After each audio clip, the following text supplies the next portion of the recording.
Bonsoir, bonsoir. Je suis contente, je suis heureuse de venir encore ce soir près de vous. Je vous bénis tous dans le nom du Seigneur. J'espère que vous allez bien. Je suis contente de venir partager, parler avec vous, passer un petit moment avec vous. Notre Dieu est bon, il est merveilleux, qui nous fait grâce encore d'être en ces lieux. Nous allons lire un verset. Je viens partager un verset auquel l'Esprit m'a donné. C'est dans 2 Corinthiens, verset 5, chapitre 1 à 10. 2 Corinthiens 5, chapitre 1 à 10. Je veux plus me baser sur le verset 9. Je vais lire dans le nom du Seigneur. Nous savons en effet que si cette tente où nous habitons sur la terre est détruite, nous avons dans le ciel un édifice qui est l'ouvrage de Dieu, une demeure éternelle qui n'a pas été faite de main de l'homme. Aussi nous gémissons dans cette tente, désirant revêtir notre domicile céleste. Si du moins nous sommes trouvés vêtus et non pas nus, car tandis que nous sommes dans cette tente, nous gémissons accablants, parce que nous voulons non pas nous dépouiller, mais nous revêtir, afin que ce qui est mortel soit englouti par la vie. Et celui qui nous a formés pour cela, c'est Dieu, qui nous a donné les arrêts de l'Éternel. Nous sommes donc toujours pleins de confiance et nous savons qu'en demeurant dans ce corps, nous demeurons loin du Seigneur. Car nous marchons par la foi et non par la vue. Nous sommes pleins de confiance et nous aimons mieux quitter ce corps et demeurer auprès du Seigneur. C'est pour cela aussi que nous nous efforçons de lui être agréables, soit que nous demeurons dans ce corps, soit que nous les quittions, car il nous fait tous comparaître devant le tribunal de Christ, afin que chacun reçoive selon les biens ou le mal qu'il aurait fait étant dans son corps. Nous allons prier pour la parole. Seigneur, je te bénis, je te dis merci. Merci Seigneur pour ce moment auquel tu m'accordes de m'approcher. Ce moment auquel tu m'invites dans ta table pour venir souper et avec toi. Seigneur, je laisse tout ce temps entre tes saintes mains du début jusqu'à la fin. Que je puisse m'effacer, mais que l'Esprit de vie, le Saint-Esprit puisse contrôler, que le Saint-Esprit puisse régner, que le Saint-Esprit puisse nous enseigner, que le Saint-Esprit puisse nous parler. Je laisse ces moments entre tes saintes mains. Laisse que Seigneur Jésus-Christ, que tout ce qui sortira ici puisse aller donner un fruit, le fruit de la sincérité, de la repentance, Seigneur, dans le nom de Jésus. Amen. Bonsoir, bonsoir, bonsoir. J'espère que vous allez bien. Aujourd'hui, je viens parler de quelque chose qui me tient vraiment au cœur. Nous voyons ici dans le livre de 2 Corinthiens, verset 5, chapitre de 1 à 10. La Bible déclare ceci. Nous savons en effet que si cette tente où nous habitons sur la terre est détruite, nous avons dans le ciel un édifice qui est l'ouvrage de Dieu, une demeure éternelle qui n'a pas été faite de main de l'homme. Nous tous qui habitons sur la terre, ici je parle aux chrétiens. Ici, je parle à des gens qui ont accepté Christ. Ici, je parle à des gens qui ont abandonné la vie, qui ont accepté de porter la croix, à des gens qui ont accepté d'être des disciples de Christ. Il y a une différence entre chrétiens et il y a une différence entre disciples. Qui est chrétien? Qui est disciple? Pose-toi la question. Es-tu chrétien? Es-tu disciple? Chrétien, c'est quoi? Disciple, c'est quoi? Nous devons essayer de connaître un peu cette définition de ce mot. Quand je dis chrétien, un chrétien, c'est, je peux dire, c'est tout celui qui croit, c'est tout celui qui sait qu'il y a un Dieu, c'est tout celui qui part par habitude, par convenance, c'est parce qu'il a crié à Christ, parce que dans sa foi, il dit qu'il s'appelle chrétien. Mais un disciple, c'est celui qui suit, c'est celui qui suit l'œuvre de son maître, c'est celui qui est sur la gouvernance de quelqu'un. Maintenant, pose-toi la question, es-tu chrétien ou es-tu disciple? Parce que beaucoup nous voyons des choses qui se passent en ces lieux. Nous tous, nous nous appelons chrétiens. Mais pose-toi la question, tu veux être chrétien ou tu veux être disciple? Tu veux être chrétien ou tu veux être disciple? Mais la bonne part, c'est les disciples. Le disciple, c'est celui qui suit le maître. Le disciple, c'est celui qui se laisse conduire par l'esprit. Le disciple, c'est celui qui fait passer le maître par priorité. Le disciple, c'est celui qui, sa vie, il vit non pour lui, mais il vit pour Christ. Ce soir, je mérite savoir, qui es-tu? Que penses-tu? Qui cherches-tu? Nous voyons aujourd'hui, il y a un vague qui sillonne dans ce monde. Mais les gens oublient que sur la terre, nous sommes que des passagers. Nous ne sommes pas venus pour demeurer. Nous sommes venus pour un temps. Ici, dans 2 Corinthiens, chapitre 5, verset 1, on nous dit ceci. Nous savons en effet que si cette tente où nous habitons sur la terre est détruite, nous avons dans les cieux un édifice qui est l'ouvrage de Dieu, une demeure éternelle qui n'a pas été faite de main des hommes. La tente, c'est quoi? Un édifice, c'est quoi? Une tente, ce sont une habitation temporaire, une habitation qui va se déplacer, qui est déplaçable. Une habitation, ce n'est pas pour, comment on appelle, ce n'est pas pour toujours, c'est une habitation temporaire. C'est comme tous les chrétiens, c'est comme toutes les personnes qui ont cru à Christ, c'est comme tous les gens de ce monde. Nous sommes temporaires, nous ne sommes pas venus ici pour rester, nous sommes des passages.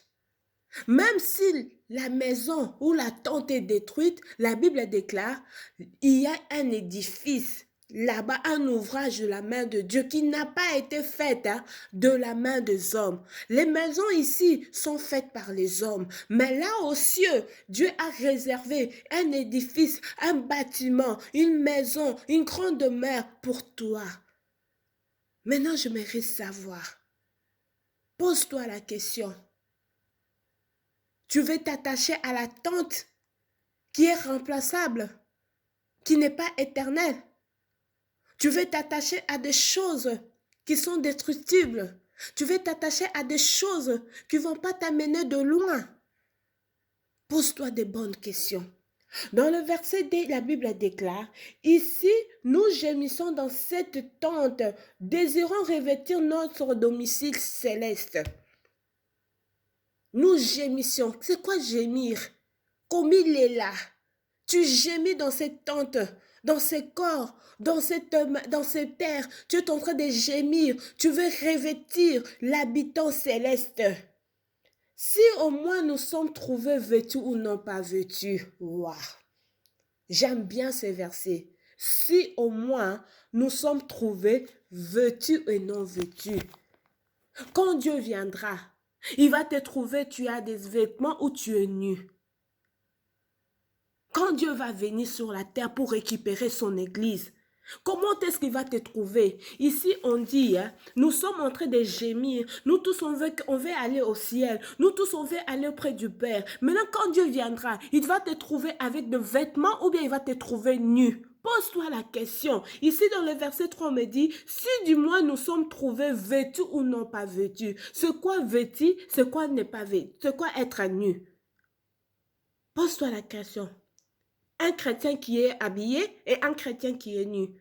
Nu, c'est quoi? C'est quelqu'un qui n'a même pas un bagage. Quel bagage tu veux avoir? Tu vas me dire, mais Patricia parle de vêtements comme bagage. Bagage là que je veux parler, c'est la parole. Bagage là que je parle, le vêtement là, c'est la parole. C'est les fruits de l'esprit. C'est le fruit de l'esprit qui doit demeurer en toi. Tu es chrétien. Tu as accepté Christ. Tu es devenu chrétien.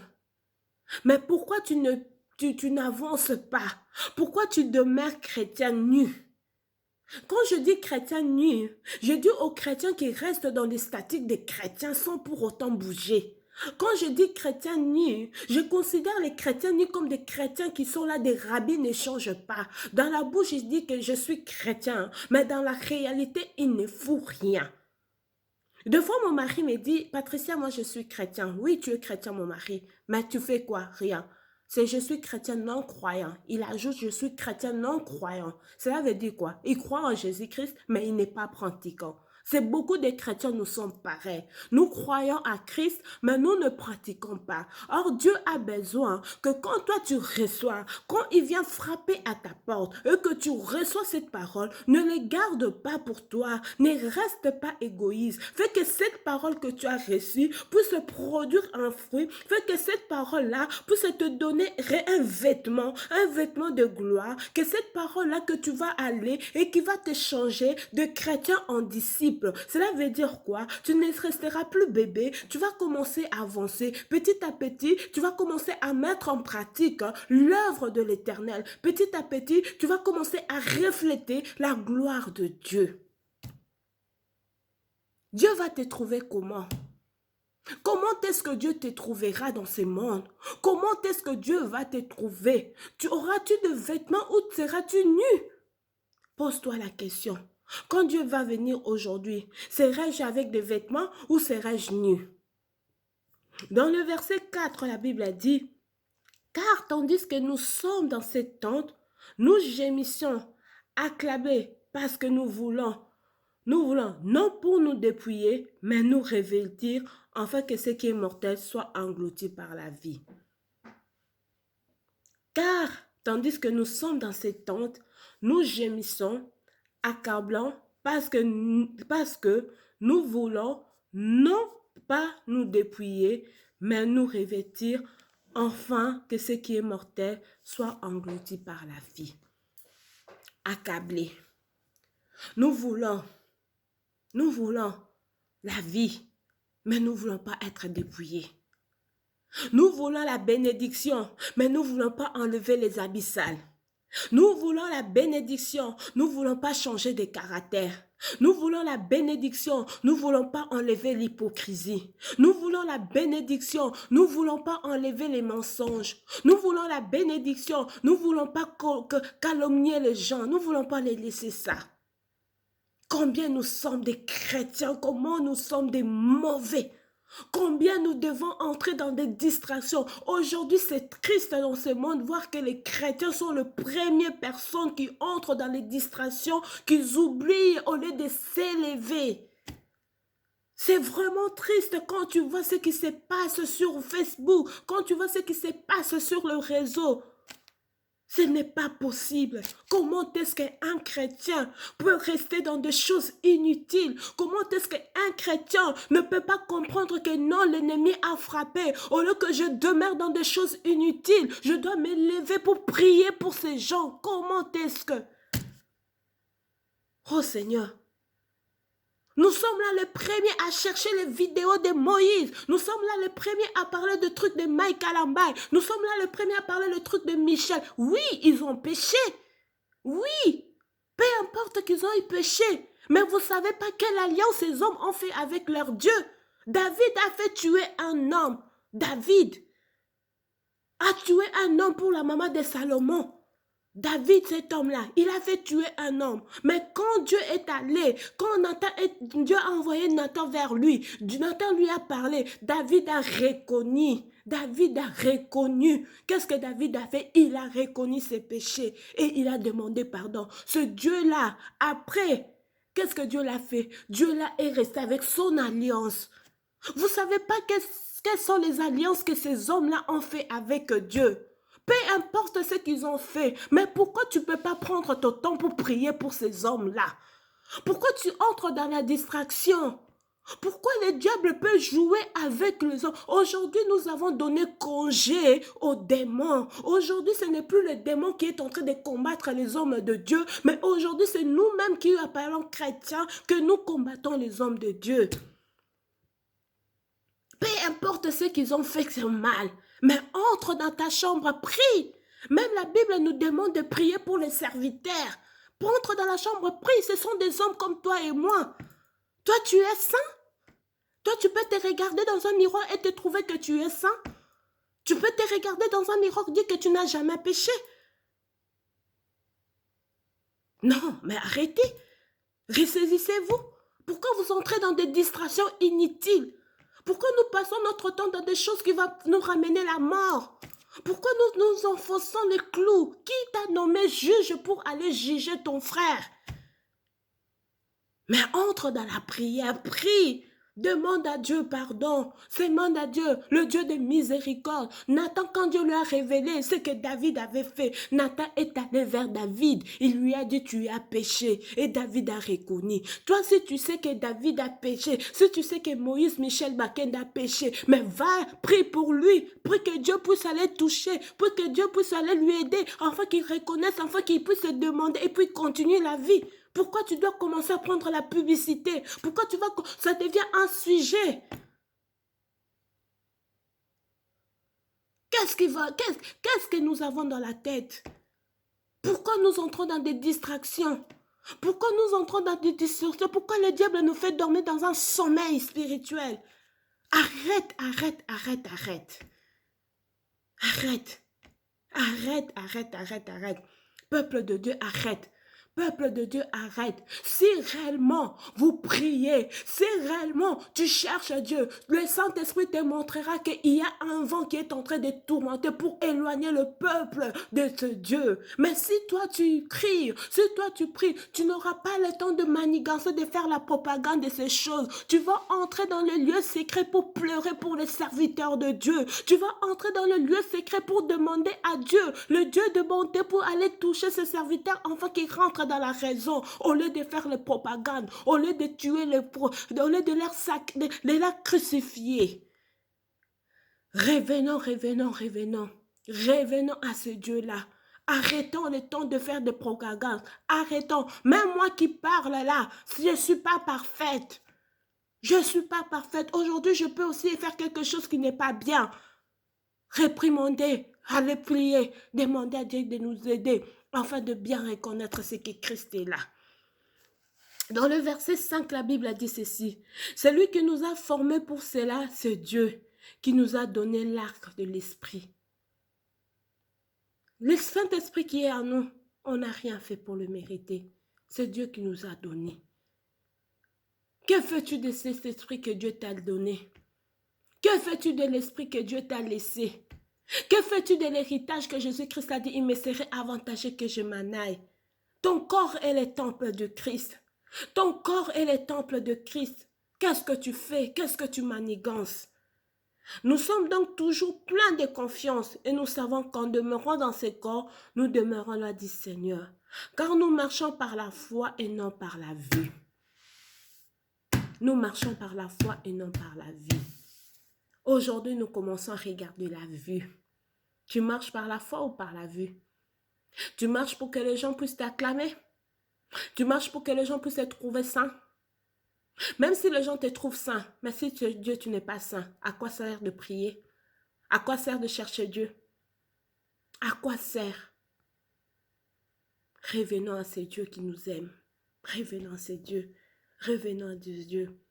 Nous aimons mieux quitter ce corps et demeurer auprès du Seigneur. C'est pour cela aussi que nous nous efforçons de lui être agréables, soit que nous demeurons dans ce corps, soit que nous le quittons. Ce n'est pas facile. Ce n'est pas facile. Ce n'est pas facile. Ce n'est pas facile la croix où nous avons porté. Nous devons nous efforcer. Nous devons nous forcer pour être agréables à Dieu. Nous devons nous forcer pour être agréables à Dieu. Ce n'est pas évident de vivre sur cette terre. Force-toi à être agréable. Force-toi à être agréable à Dieu. Car nous faisons tout comparaître devant Dieu. Sache, tout ce que nous faisons, nous allons comparaître devant Dieu. Nous allons comparaître devant Dieu. Nous allons comparaître devant Dieu. Oui. Que tu veuilles ou pas, nous comparaîtrons devant Dieu. Que tu veuilles ou pas, nous allons aller devant le tribunal de Dieu. Qu'est-ce que tu vas dire?